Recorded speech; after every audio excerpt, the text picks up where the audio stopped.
Hi guys, Mechanic TV. I'm going to give you some tips and tricks on this Ford Ranger.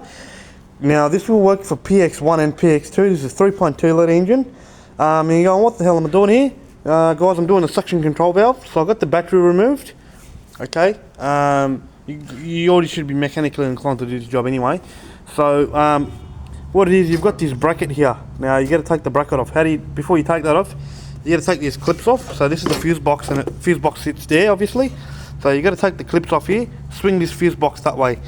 Now you'll see a harness here that you'll have to clip out, and that harness is this harness here.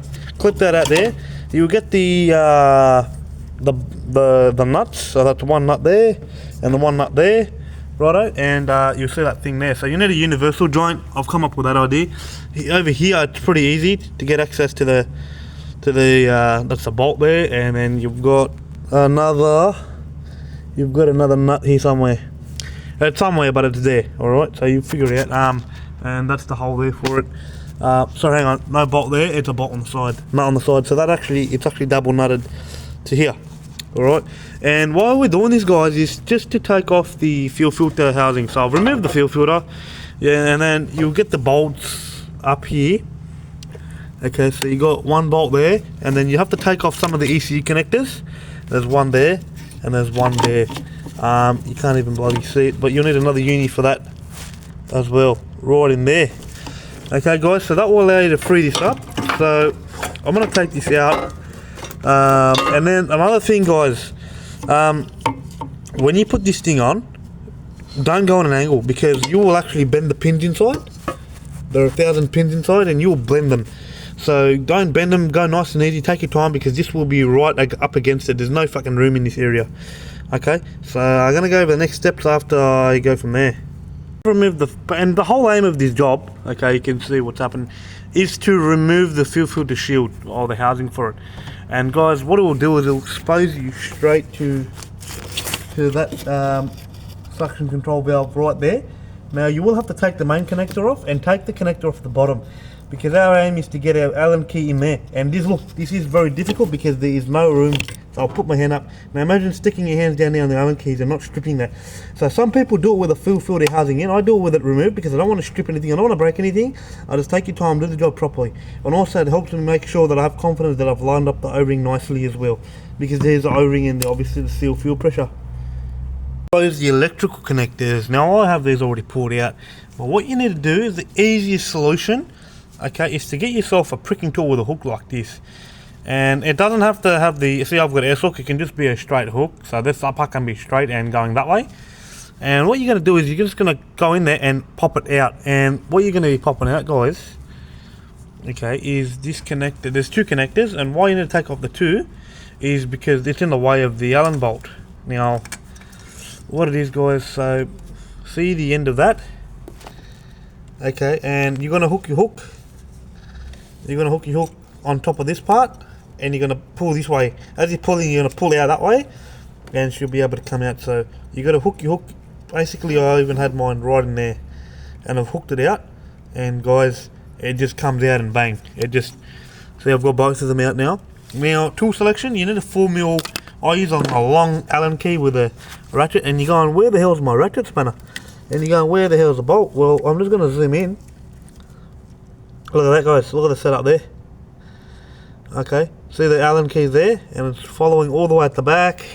It's coming out where I can get some room, so I'm going to zoom back out, and it's going out to here. And look at that ratchet, mate. Absolutely no room at all.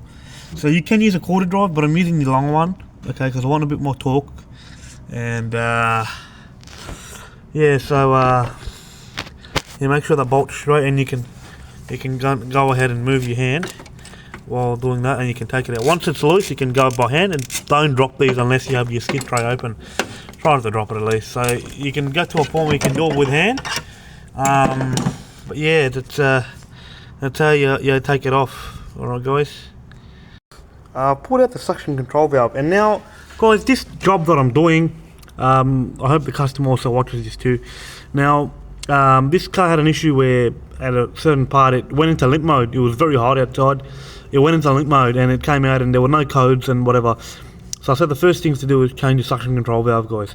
And the other thing I did is change the thermostat. I found a fault in the thermostat as well. So we're on to a good start. Now guys, look at this. So I see rust on the outside. Okay, that's fine. But now I'm seeing rust in the inside. And you're going, how do you get rust inside the fuel system? Well, guys, diesel contamination with water. Now you got to change your fuel filters every 10,000, and obviously people don't do that. The owner was unaware. He probably bought the car second hand or whatever. But guys, if this is indicating rust here, high indication that the pump is damaged as well, and later in life it will be damaging the fuel injectors. I do have a feeling that the fuel injectors are fairly worn, and the fuel system basically. Short answer is it will need to get a replacement of a fuel pump and a diesel injector set. That's a set of 4, and that's not cheap, guys, because you're like, oh mate, it's running fine, why do you got to change the bloody injectors? Well, the thing is, mate, sometimes the injectors get that stuffed up where they'll actually burn a hole through the piston. You cause a hot spot. And with common diesel, I've seen all Hiluxes do it all the time. You know, some Land Cruisers do it. They actually blow a hole inside the piston, and that's from having faulty injectors or common rail injectors. They don't get looked after on time or whatever. So guys, diesels every 10,000. Look at the build up of rust there as well. So I'm changing the suction control valve, but it's a high recommendation to change the diesel pump and the fuel injectors. Now guys, this Ranger, I'm doing a lot of stuff to it already. Okay, that includes later on doing the EGR delete, cooler, and stuff like the what's it called, the thermostat inside the transmission as well, because it wants to keep it a longevity vehicle. And then you're just going to ask yourself, guys, are you willing to spend, close to 5 to 7 grand just to prevent something like this from happening? And it's something to consider. So for now, we're just going to change the suction control valve. We're going to be monitoring the fuel system, and yeah, go from there. Okay guys, so this is the well-known aftermarket replacement. Haven't had much problem with this brand. Okay, so what it is, that's how it should look like. And you can see the old one as well. And this is no indication that this is faulty, but I'm just saying this is the stuff you got to pay attention to. Is the rust pitting and whatever, like this. Okay. Guys, before I put this in, it's going to slide in. I've just put a light coating or a heavy coating of Vaseline. And don't worry guys, the minute the diesel hits this, the Vaseline will disintegrate. It's not going to damage your fuel system or anything like that. So as long as it's too much, not a large blump, but yeah, that's perfect. It's going to slide right in without tearing that O-ring. So what I've done here is I've removed the fuel line, and I'm going to be bleeding the fuel system once I put the battery in. Okay, so I've got everything assembled up, and it's going to be the same process I told you guys to take it out in, and everything's clipped back up, and there we go from there. So as you saw in the previous video, the fuel line was left open. I've gone inside and turned the reds on, and I'm going to let the fluid bleed, and as soon as it started gushing out, because the filter was already filled with diesel, what I've gone ahead and done is put it in while it's gushing out, so you give it a pressure bleed. I've left the accessories on for a good solid probably 15 seconds, and I'm going to give it a start.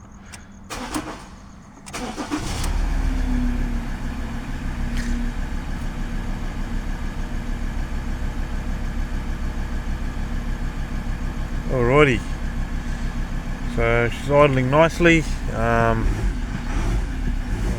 responding nicely too, pretty good.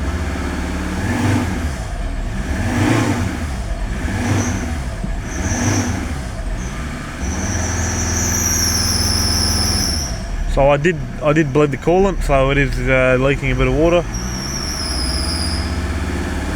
They'll go away,